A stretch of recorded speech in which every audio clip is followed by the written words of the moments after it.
Hello everyone, my name is Alan Jake C. Macraeg from ABM 11-YA2P. In today's episode, we're going to discuss business mathematics called commission. What comes in your mind when you heard commission? So let's find out. Commission. Commission is earnings from a sale. Companies pay out a percentage based on total sales revenue. So that just means commission is a fee paid to person who makes a sale. So it is usually a percent of the selling price. So therefore, we have three different types of commission. And these are the straight commission, the salary plus commission, and of course the graduated commission. So firstly is straight commission.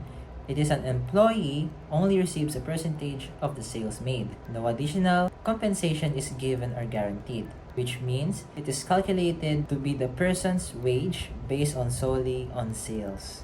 And also, it is a type of commission where a person is paid a percentage of her or sales. In fact, it is a type of commission where a person is paid a percentage of his or her sales only. So let's take a look of this example. An agent will receive a 13.65% commission for selling the company's new product. If the agent managed to have a total sale of 30,000 pesos, how much will the commission of the agent? And these are the formula. Commission is equals to revenue times commission's percentage. So let's compute. Okay, so these are the formulas again. This is the revenue and this is the commission percentage. And then if you're going to solve, you have to transform it into a decimal form. So 30,000 times 13.65% or 0.1365. Therefore, the answer is 4,095. So this is the answer. So the answer in example number 1 is 4,095. Next example. Henry receives a 50% commission on the appliances he sells. If he sells a TV for 30,000 pesos, a refrigerator for 28,000 pesos, and audio system for 12,000 pesos. How much does Henry make in commission? So let's solve the example number 2. So here's the formula again, and then we're just going to copy the revenue. So 30,000 plus 28,000 plus 12,000. So we're going to add these revenues and the answer is 70,000. And then of course we're going to multiply it to 0.5. So this is the decimal form of 50%. 70,000 times 0.5 is equals to 35,000. And this is the commission that Henry will make. So let's proceed to the next example. Angel will receive 11.3% commission for selling a phone worth 18,000 pesos. So how much will she receive? So let's start with the revenue. 18,000. And then we're going to multiply it on 0.113. This is the decimal form of 11.3%. Now, the answer is 2,034. That is Angel will receive. So always remember na itong sa commission percentage, always transform it into a decimal form. So, what I did is 11 point divided by 100. Okay, so use the calculator and do this. So what is the answer? 0.113. So the answer in example number 3 is 2034. At yan na makukuha ni Angel. Try to answer these 3 problems. You may pause this video while answering. Take your time.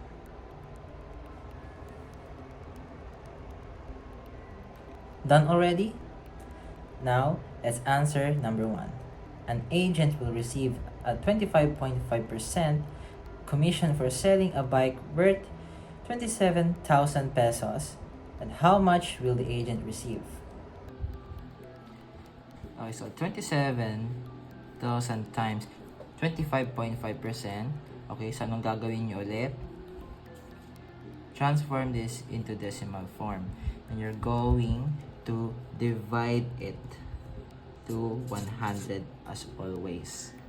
Okay, so the answer here is 0.255.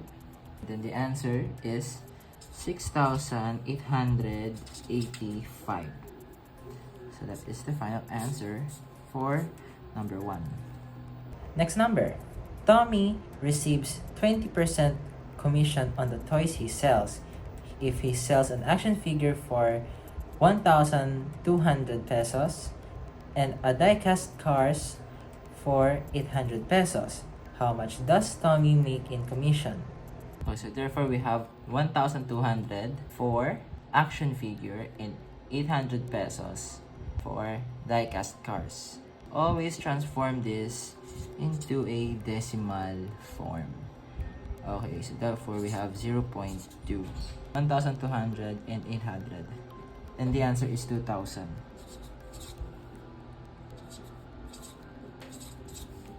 And then saka tayo mag-multiply dito kay 0.2.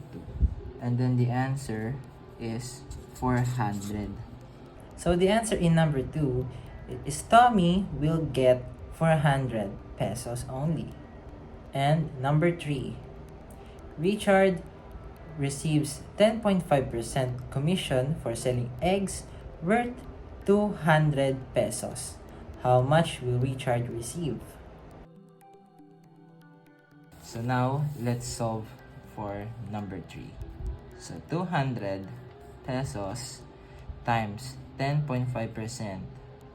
So, ang gagawin natin dito is gawin siyang decimal form. Always yung gagawin yan, guys. So 0.105. And then the answer is 21. This is the final answer for number 3. So the answer in number 3 is Richard will receive 21. So the second type of commission is salary plus commission. A paid small base salary regardless of performance, along with a performance-based incentive known as a commission. It means you are guaranteed a fixed salary and earn commission on top of that. Even if you don't sell anything, you still receive your salary, making your commission more like a bonus. Which means it is a type of commission where a person gets paid a salary and a percentage of his or her sales. Example number 1. Eggsy works at a company that pays him 6,500 pesos weekly and 10% of any sales above 7,000 pesos. If he sold goods worth 75,500 pesos, how much is his earnings? So these are the formula. Earning is equals to salary plus commission. So now let's solve for number 1. So 75,500 times 10%. So always transform this into decimal form. So 0.1. Then the answer is 7,550. and then add 6,500, which is his salary. 7,550 plus 6,500 is equals to 14,050. That is EGC earnings. So the answer in example number 1 is 14,050. So next example. Minerva have a monthly salary of 5,500 as a car agent. If she manages to make a sale of 6.5 million with a commission of 3%, how much is her earnings? Okay, so 6.5 million times 3%. So let's transform this into a decimal form, and this is 0.03. So 6,500,000 times 0.03, the answer is 195,000. And then we're going to add it to 4,500. And then the final answer, 200,500. So the answer of example number 2, Minerva's total earnings is 200,500. Next, example number 3, Lance have a monthly salary of 2,300 pesos as a salesman.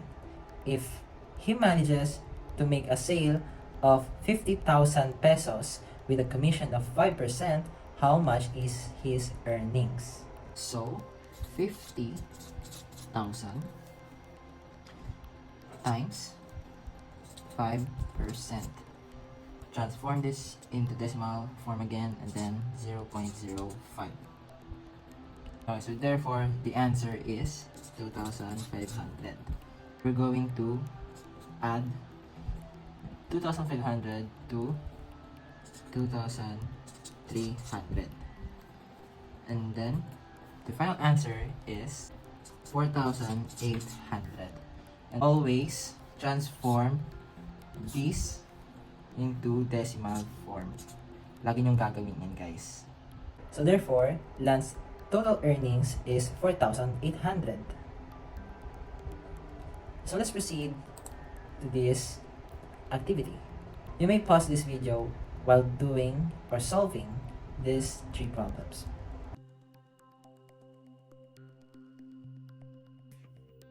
Okay, time's up. Let's start with number 1. Patrick works at a chocolate company that pays him 9,500 monthly and 7% of any sales above 11,000. If he sold chocolates worth 565 pesos, how much is his earnings? So, 565 pesos times 0.07. Now, shortcut na. But this is 7%. And the answer is 39.55. But we're not done yet answering. And then we're going to add 9,500, which is the company pays him.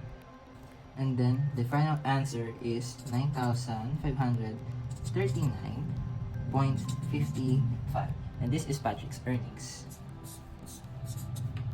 So number 1, Patrick's total earnings is 9,539.55 pesos. So next number, Larry is a manager at McDonald's that has a weekly salary of 4,500. If he manages to make a sale of 30,000 pesos with a commission of 5%, how much is his earnings? 30,000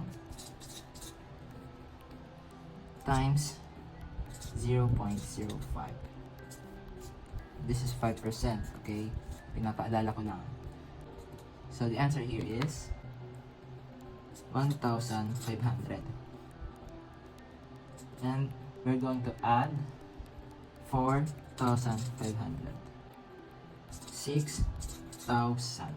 So this is Larry's earnings. So the answer in number 2 is Larry's earnings is 6,000. So next number. Number 3. A sales lady earns 4,000 pesos weekly and 30% of any sales above 60,000 pesos. How much is the earnings of the sales lady if the shoes is sold worth 5,500? So let's solve. 5,500. Sorry, nagkamali ako dun. This is 5, guys, okay? And then multiply it to 0.3, which is 30%, equals 1,650. Add 4,000. Our answer here is 5,650. And this is the total earnings of the sales lady. 5,650. Last but not least, graduated commission. It is a method of compensation for the sales people where the commission earned as a percentage of sales increases incrementally with the increase in the sales volume. It is generally used by a business to incentivize the sales force for better performance, which means it focuses on performance and it is calculated into a person's pay in addition to its regular salary or wage. So let's check the examples. Sam works for a company that pays him 20% on the first 15,000 pesos sold, and 25% on the next 20,000 pesos sold, and 30% on all sales over 25,000 pesos. So how much is his earning if he sells 55,000? So let's answer, and these are the formula. Earning is equals commission 1 plus commission 2 plus commission 3. 15,000 and then times 0.2, which is the 20%, plus 20,000, okay, multiplied to 0.25. Pasensya na, naubusan ako ng space dito. And plus 30,000 times 0.3, which is 30%. So you're wondering, where did 30,000 came from? Since itong si 55,000 ay mas mataas kay 25,000, so you're going to subtract 55,000 to 25,000. And the answer is 30,000. The answer is 17,000.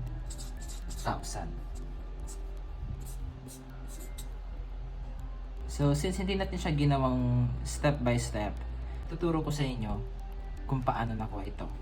15,000 times 0.2 is 3,000. So, 3,000. And guys, ito yung 15,000, which is ito yun. Okay, so lagyan natin siya ng mark. And then, 5,000. Plus 9,000.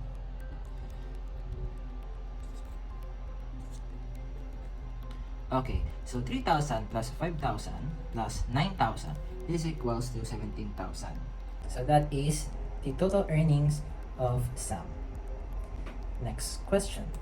Veronica sells appliances and she earns 30% on the first 20,000 sold and 24% on the next 30,000 pesos sold. And 30.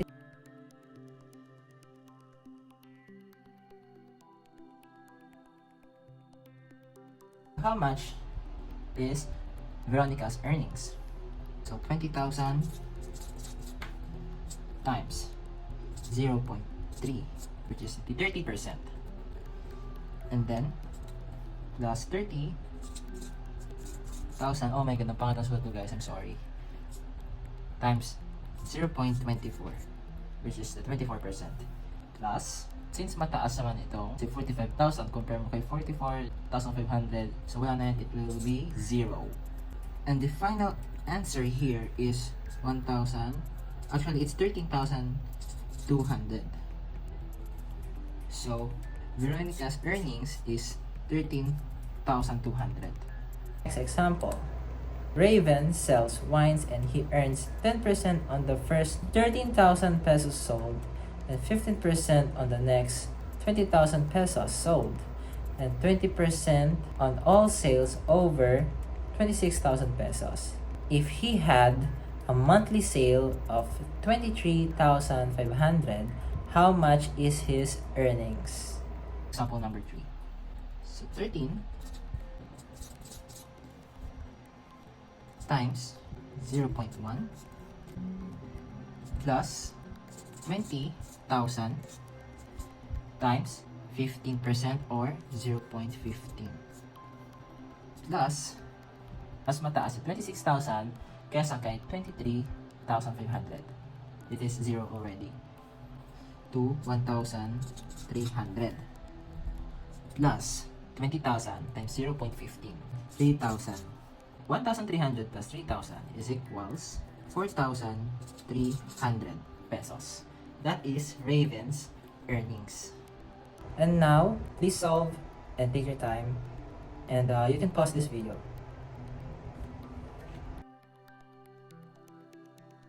I think you're done answering this example activity.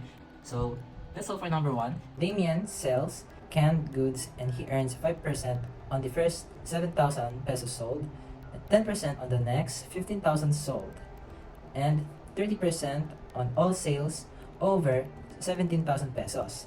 If he had a monthly sale of 13,000 pesos, how much is his earnings? 7,000 times 0.05, 350 plus over 15,000 times 0.1 is equals to 1,500. And then we're going to add these, and the answer is 1,850. So that is the total earnings of Damien. Next number. Divine sells school supplies and she earns 2% on the first 3,000 pesos sold and 5% on the next 16,000 pesos sold and 10% on all sales over 10,000 pesos. If she had a weekly sale of 9,000 pesos, how much is her earnings? So let's solve for number 2. 3,000 times 0.02, which is the 2% of 3,000, plus 6,000 times 0.05 is a 5% of 6,000, plus 0. So 3,000 times 0.02, the answer here is 60. Plus, so 6,000 times 0.05 is 300. 60 plus 300 is equal to 360. So that is the total earnings of Divine. Last question. A salesman sells jackets and earns 12% on the first 13,000 pesos sold and 15% on the next 20,000 sold and 20% on all sales over 26,000 pesos. If he had a monthly sale of 23,500, how much is his earnings? 13,000 times 0.12, which is the 12%, then plus 20,000 times 0.15, which is the 15% of 20,000. So 13,000 times 0.12 is equals to 1,560 plus 3,000. 1,560 plus 3,000 is equals to 4,560. So this is the salesman's earnings. And that ends our discussion. And always remember that mathematics is not about numbers, equations, computations, or algorithms. It's about understanding. So thank you for watching.